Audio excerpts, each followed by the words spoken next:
Resuming debate, the honourable member for Calgary Centre. Madam Speaker, thank you. It's my privilege to address this House today on Bill C-34, an act to amend the Investment Canada Act. There are some positive advancements in this bill, notably the move to give the Minister more time and authority to assess foreign transactions that might compromise national security.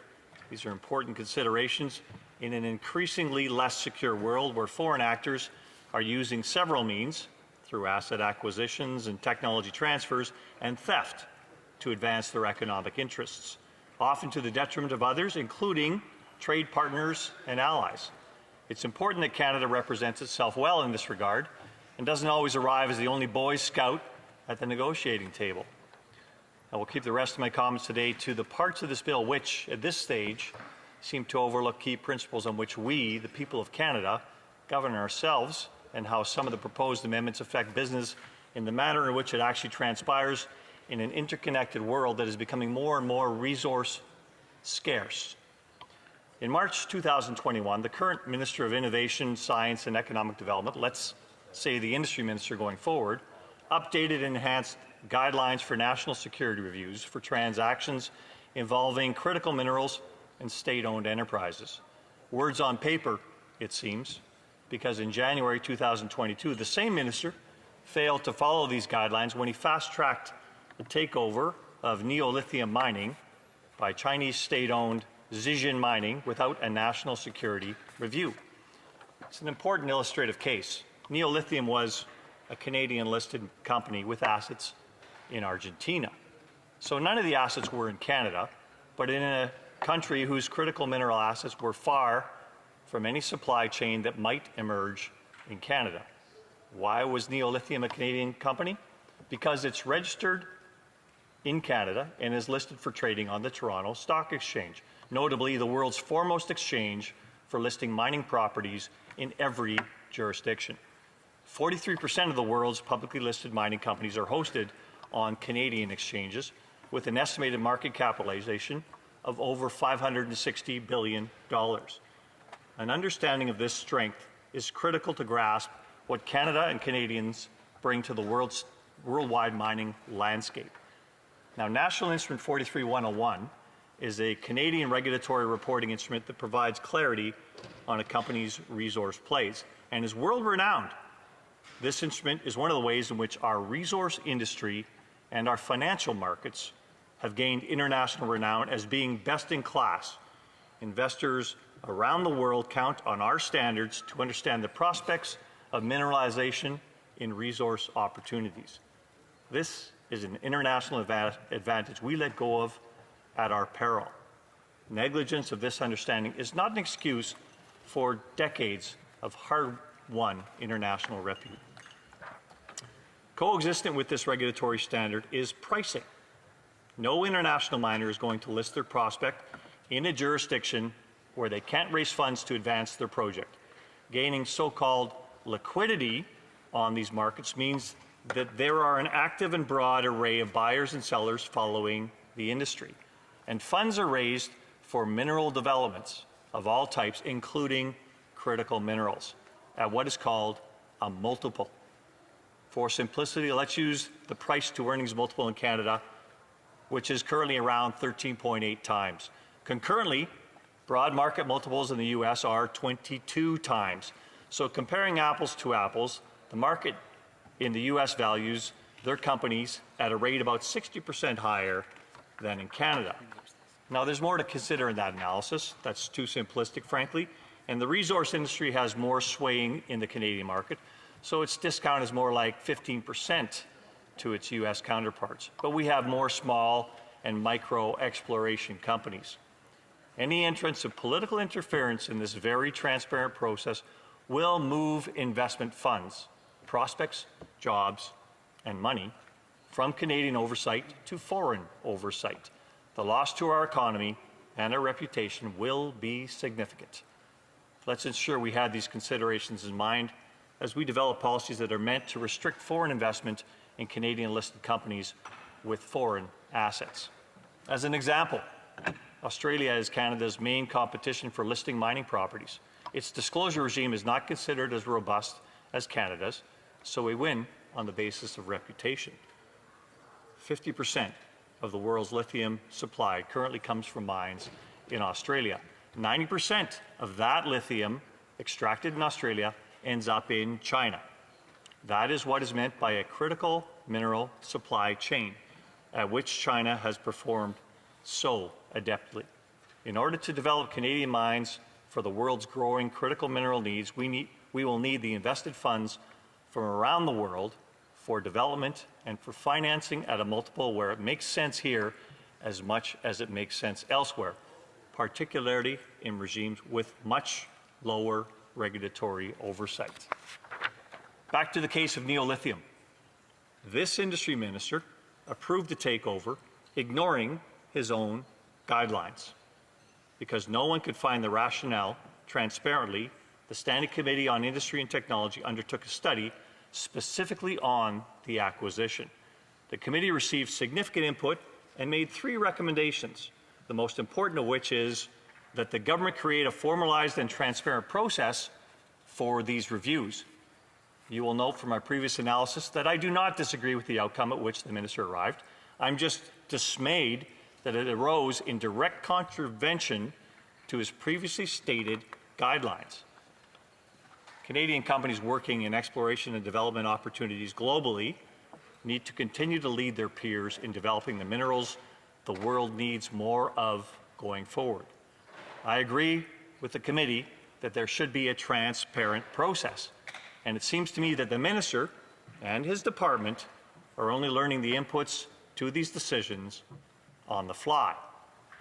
If they need help, there's an excess of industry expertise in Canada that can advise outside the halls of the industry department, and he shouldn't be averse to seeking this input. Now, I contrast this minister's decision on neolithium with his decision this past November, where he ordered the divestment of Chinese state-owned, state-controlled shareholdings in 3 Canadian-listed mining companies. Number 1, Ultralithium, which has 5 mineral prospects, 2 of which are in Canada, 2 in Argentina, and 1 in Nevada. Second, Lithium Chile, which has 3 mineral prospects in Chile. And third, Power Metals Corp., which has 3 Canadian exploration properties. I can't find the consistencies. Arguably, Lithium Chile should be treated in the same manner the minister treated neolithium, exactly the same manner. But something changed, or something is not transparent, as the committee recommended. And there are dozens of Canadian-listed mining companies with foreign investors, including in critical minerals, that were not addressed by the minister. At the same time, here in Canada, our only producing lithium mine is the Tanco mine in Manitoba. Now, Tanco was taken over by Sinomine Resource Group, Chinese state-controlled, in June 2019. Notably, all the minerals they extract are exported directly to China. That's a unique approach to our strategic supply chain in critical minerals. And to add confusion to the mix, Sinomine was also the shareholder of Power Metals that the minister ordered to divest their shares in the previous example I gave. It's a twisted plot with no apparent consistency. This brings me to a significant concern with the proposed amendments to the Investment Canada Act in this bill. The legislation proposes to remove Governor and Council oversight from the process of assessing foreign transactions for national security consideration. This is effectively diluting the government's role and placing it directly in the hands of one minister. Let me remind members that this very minister has already acted with absolute inconsistency on this file, in direct contravention of his own guidelines, and now this amendment seeks to move this decision further from the transparent process that the industry committee recommended, to which he has stated that he agrees. Yet he's not acting that way. Words and actions, I say they need to align. Unfortunately, with this bill, as with so many of this government's initiatives, they do not align. Thank you. Questions and comments? Questions et commentaires. The Honourable Member for New Westminster Burnaby. Well, thank you very much. I thank my friend for his speech, but I'm I'm tempted to remind him of the incredibly dismal record of the Harper regime over 9 years. We saw repeatedly the sellout of important companies, Nexon to CNOOC, Progress to Petronas, and we also had the disastrous signing of the Canada-China FIPA, which is actually one of the reasons why Bill C-34 is so important. This is over a 30-year period, so the Harper government just didn't sell out Canada for the period when it was in office, but for more than 3 decades. Diane Francis for the Financial Post, who's certainly not a left-winger, said this about the negotiations. The Conservatives have demonstrated the worst negotiating skills since Neville Chamberlain. The terms agreed to by Ottawa and the Harper government are unprecedented and would be laughed out of Britain, Brussels, Canberra, or Washington. Beijing has negotiated a heads I win, tails Canada loses deal. This is the kind of situation that has to be addressed by Bill C-34, though we know, Madam Speaker, that Conservatives have been blocking passage of the bill, even though they say that they support it. So isn't it important that we fix the mistakes of the Harper regime? And can the member apologize on behalf of Conservatives for their sellout of Canada? The honourable member for Calgary Centre. Well, I thank my colleague for that question. A little confused, but he went on many issues there. I will say that there is some excellent foreign investors that came into Canada in the previous regime, but that's over 8 years ago now. We're actually looking at a lot here, and I think my colleague advanced 14 amendments, some of which were supported by his party at committee and some of which were not, in order to strengthen this bill. This bill needs to be strengthened. This needs to make sure we don't have a puppet democracy here where one person decides what goes forward. Now, this is about strengthening a bill. I don't know why my colleague is so averse to making a bill stronger in relation to how it's perceived and how it's practiced in every other democratic country in the world. Thank you very much.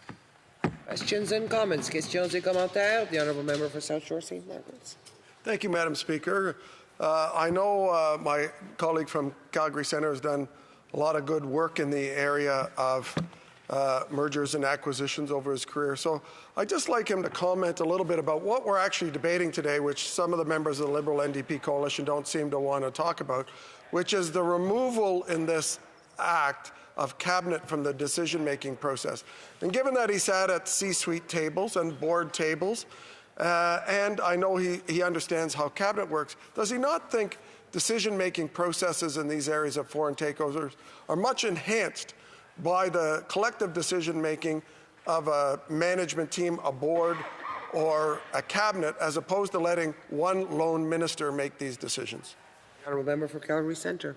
Well, I thank my colleague for that excellent question.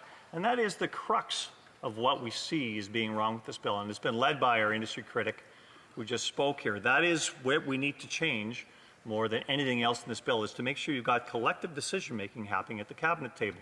You cannot have one person from one region of Canada deciding what happens to a company that might exist in another province of Canada without input from people that are at that cabinet table that might have differing perspectives on it, and differing perspectives as far as how it affects the country, whether in finance, whether in transport, whether in defense. All of these things has to be taken together in collective decision-making. And that's what we have in Canada right now, and that's what this bill is trying to usurp. This has to change. We're trying to get that out of the bill, and I thank my colleague for bringing that forward as a very strong amendment. I hope the House considers that amendment very strongly and gets back to the way democracies actually function in this regard. Thank you. Questions and comments? A very brief question from the honourable member for South Shore St. Margaret's. One of the motions that was defeated by the Liberals, or amendments in committee, was an amendment that said that if you were a corporation whose headquarters is resident in Beijing, any takeover in Canada would be automatically reviewed. And the Liberals voted against that for some reason. Perhaps it's because Beijing and that government there is the most admired by this Prime Minister. But I'm wondering if you could comment about what would possess Liberals to oppose such an amendment that would force an automatic review. Honourable member for Calgary Centre, 10 seconds. Thank you for the question. I don't know where this government is going on this, because it's obvious for years we were looking at transparent decisions made with the market. Unfortunately, a lot of acquisitions happen in the market around the world from foreign actors that are owned by state-owned enterprises. Now, those require oversight because, frankly, state-owned actors have a different way of doing business than business. And we have to resume debate. The honourable member for